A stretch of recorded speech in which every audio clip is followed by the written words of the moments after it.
नमस्कार, मैं हूं पवन त्यागी। उत्तराखंड के सीएम पुष्कर सिंह धामी हल्द्वानी के दोषियों को कतई बख्शने के मूड में नहीं है। उन्होंने जो कार्रवाई की है, जैसा कहा था वैसा करके दिखाया। उन्होंने कहा था कि ऐसी कार्रवाई की जाएगी हल्द्वानी के दंगाइयों पर कि वो एक उदाहरण बनेगी, और वाकई में यह उदाहरण बन चुका है कि पुष्कर सिंह धामी, जैसा मैंने कहा था, एक फिल्म का डायलॉग है ना, फ्लावर समझे थे क्या, आग है आग। तो वाकई में वो पुष्कर सिंह धामी ने करके दिखाया है कि भोली चेहरे के पीछे जो एक शक्ति छुपी हुई है वो उन्होंने उसको दिखा दिया है। 35 लोगों पर अभी तक यूएपीए की धारा में केस दर्ज हुआ है, और मोस्ट वांटेड कहे जाने वाला अब्दुल मलिक वो पहले ही गिरफ्तार हो चुका है। अब उसका बेटा मोइद को भी दिल्ली से गिरफ्तार किया है। उत्तराखंड पुलिस को मैं इसके लिए धन्यवाद देता हूं, और पूरी उत्तराखंड की जो लोग हैं, नागरिक हैं, वो भी उत्तराखंड पुलिस की तारीफ कर रहे हैं कि जिस तरह से काम किया है। अभी तक दिल्ली पुलिस के बारे में सुना करते थे, महाराष्ट्र की पुलिस के बारे में सुना करते थे, खासतौर पे मुंबई पुलिस के बारे में, और उत्तर प्रदेश पुलिस अब आजकल चर्चाओं में थी, जिस तरह से योगी जी की पुलिस कार्रवाई करती है। लेकिन अब इसी लिस्ट में नाम उत्तराखंड का भी जुड़ गया है। उत्तराखंड की पुलिस और उत्तराखंड की सरकार ये पूरी तरह जाहिर कर चुकी है कि यहां ना तो घुसपैठियों के लिए कोई जगह है, ना दंगाइयों के लिए कोई जगह है, ना बहन बेटियों की इज्जत के साथ खिलवाड़ करने वालों के लिए कोई जगह है। और अभी आपको बता दूं, जो अब्दुल मलिक है, उसका लड़का जो मोइद है, वो कहीं भी छुपा घूम रहा था। उत्तराखंड की पुलिस लगातार उसका पीछा कर रही थी। कई टीमों का गठन किया गया था और उसमें तेज तर्रार अफसरों की भर्ती की गई थी, और यह तय किया कि जहां भी मिले उसको गिरफ्तार करना है। पहली प्राथमिकता गिरफ्तारी की थी। आराम से गिरफ्तार नहीं होता तो योगी वाला फॉर्मूला उनके ऊपर इंप्लीमेंट हो सकता था, क्योंकि जो अब्दुल मलिक का बेटा मोइद मलिक है, इसके ऊपर भी उत्तराखंड की पुलिस ने इनाम घोषित कर दिया था कि इसके बारे में जो भी जानकारी देगा उसको पुलिस इनाम देगी। अब ये जो कार्रवाई हुई है, इसमें अब घर की कुर्की तक कर ली गई। आपने देखा है कि जो ये मोस्ट वांटेड थे और दंगे में दोषी थे, कई तरह से इनके रीढ़ पर प्रहार उत्तराखंड के पुलिस ने, प्रशासन ने, धामी जी ने किया है। एक तरफ तो इन दंगाइयों की पहचान की गई, वीडियोग्राफी, फोटोग्राफी जो की गई थी उसके आधार पर उनकी पहचान हुई, तो उनको जेल की सलाखों के पीछे पहुंचाया। दूसरा, उनकी संपत्ति जब्त की जो दंगाई थे और चिन्हित हुए। तीसरा, लोगों के अवैध निर्माण जहां थे उस पर बुलडोजर चलाया गया। यानी जिस वजह से ये जो दंगाई थे बनफूलपुरा के, और ये इस पूरे एरिया में जो ये चाह रहे थे कि हम पुलिस पर, प्रशासन पर हमला कर देंगे, फिर शासन और प्रशासन डर जाएगा, पुलिसकर्मी दोबारा रेड में नहीं आएंगे। जिस तरह से महिला पुलिसकर्मी बयान कर रही थी कि जिंदा जलाने की कोशिश की गई, थाने को आग लगाने की कोशिश की गई थी, ये केवल दहशत फैलाने के लिए था, ये कोई हिंदू मुस्लिम दंगा नहीं था।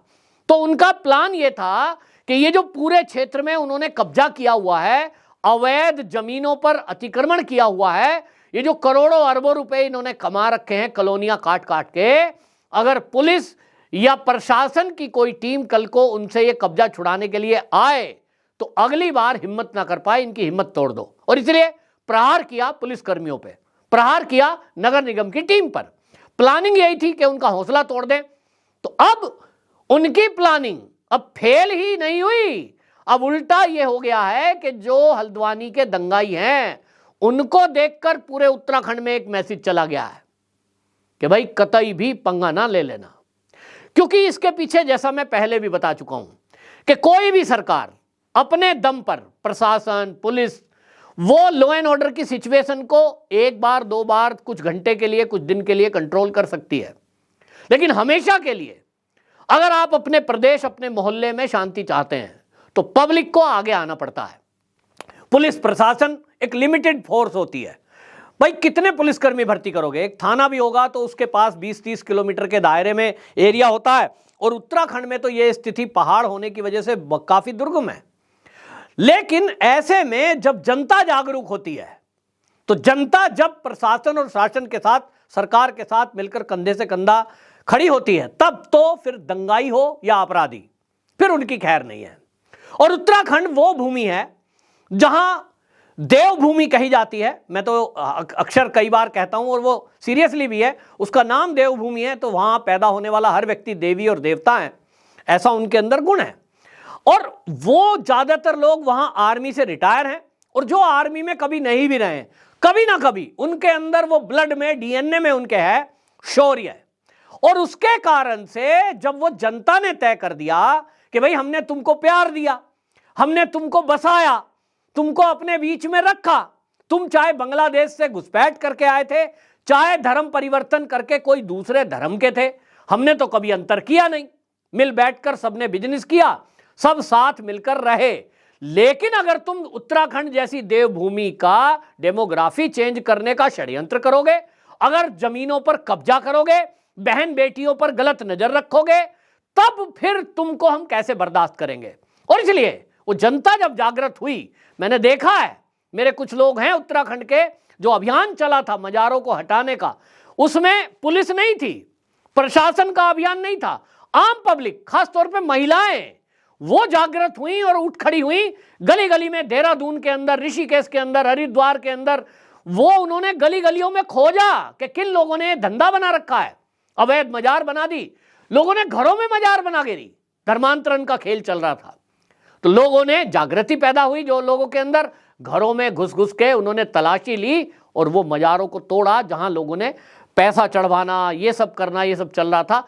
अब जनता जब जागृत होती है तो जनता ने गांव गांव में उनको खदेड़ दिया। कोई, मुझे भी बुरा लगा, कोई कह रहा है साहब 20 साल से दुकान थी हमारी, हम तो जी व्यापार करने आए थे। अब होता तो एक पुरानी कहावत है, गेहूं के साथ घुन भी पिस जाता है। भाई गेहूं के साथ घुन पिसता है, ये पुरानी कहावत है। अगर कहीं दंगाई जो हैं, वो दंगाइयों के बीच में आप देख रहे हैं कि बांग्लादेश के घुसपैठिए यहां आकर के हल्द्वानी में अवैध रूप से रह रहे हैं, उसी के अंदर रोहिंग्या रह रहे हैं, और आप उनको बसा रहे हो, उनको मदद कर रहे हो, उनको बचाने के लिए बीच में मस्जिद मदरसा खोल रहे हो, उनको फंडिंग कर रहे हो, उनके लिए वकील खड़े कर रहे हो, तब फिर दोषी तो आप भी कहलाओगे।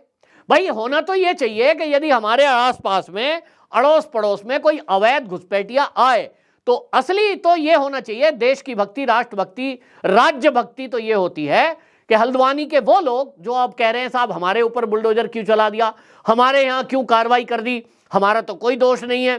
तो भाई आपके आसपास जब ये रोहिंग्या आए थे, जब बांग्लादेशी घुसपैठिए आए थे, तो उस समय आपको चाहिए ये था कि आप पुलिस और प्रशासन को जाकर के इसकी सूचना देते, बताते कि देखो जी ये कुछ घुसपैठिए आए हैं, ये यहाँ के रहने वाले नहीं है, हमें नहीं पता कौन है, अनजान लोग हैं। पुलिस को खुद कहते तो वो कार्रवाई भी करती। लेकिन आपने किया उल्टा कि पुलिस जब कार्रवाई को पहुंच रही है, आप उनकी मदद के लिए खड़े हो गए, आपने अपनी महिलाओं को आगे पत्थर लेकर के खड़ा कर दिया कि मारो पुलिस को, और एक नैरेटिव बनाओ कि ये तो यहीं रहने वाले हैं 20-30 साल से। तब फिर पुलिस क्या करेगी, फिर आम जनता क्या करेगी। और इसलिए आम जनता जागृत हुई है उत्तराखंड की, तो शासन प्रशासन को फिर कार्रवाई भी करनी ही पड़ती है। पुलिस वही है, प्रशासन भी वही है, केवल सरकार बदलने से क्या फर्क पड़ता है, ये उत्तराखंड और उत्तर प्रदेश के लोग अच्छे से समझ सकते हैं। मैं यूपी का रहने वाला हूं, मैं देख रहा हूं कि समाजवादी पार्टी के सरकारों में क्या था और आज क्या है बाबा जी के राज में। तो मुझे लग रहा है, मैं तो पहले भी कह चुका हूं कि भाई उत्तराखंड के लोगों को बीजेपी वाले लोग देखें, और जहां जहां हो सकता है उत्तराखंड में कम से कम ट्रेनिंग के लिए भेजें कि भाई कैसे शासन चलाया जाता है, और वहीं के लोगों को भारतीय जनता पार्टी में आगे जिम्मेदारी देनी चाहिए। क्योंकि आज इसी तरह के शासन प्रशासन के साथ साथ राजनीतिक दलों में नेताओं की जरूरत है जो इस तरह के बोल्ड डिसीजन लें और इस तरह के कड़े फैसले लें और कड़ा प्रहार अपराधियों के ऊपर करें, जैसा पुष्कर सिंह धामी ने किया है। तो कुल मिलाकर के धामी जी की जो मेहनत है वो रंग लाई है, सभी अपराधियों को जेल के सलाखों के पीछे पहुंचा दिया है। हालांकि अभी जो अज्ञात लोगों के नाम एफआईआर में हैं, जिनकी संख्या 5000 है, अभी गिरफ्तारी होना बाकी है।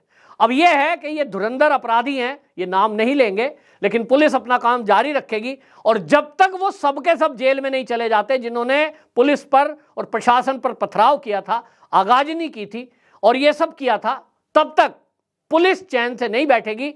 धामी जी भी शांति से बैठने वाले नहीं है।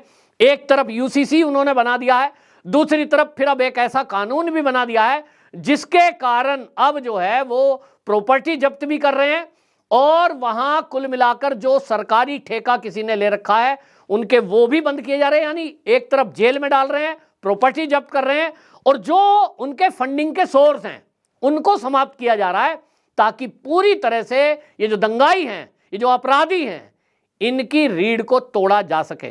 तो बहुत अच्छी कार्रवाई की है और इसी तरह कार्रवाई होती रहेगी। और अब उत्तराखंड में कम से कम कोई दंगा करने की 100 बार सोचेगा कि भाई अब मत छेड़ना, हाथ जोड़ रहे हैं। तो ये बहुत अच्छा काम है, बहुत अच्छी कार्रवाई हुई है। आपकी क्या राय है कमेंट बॉक्स में जरूर बताएं। वंदे मातरम।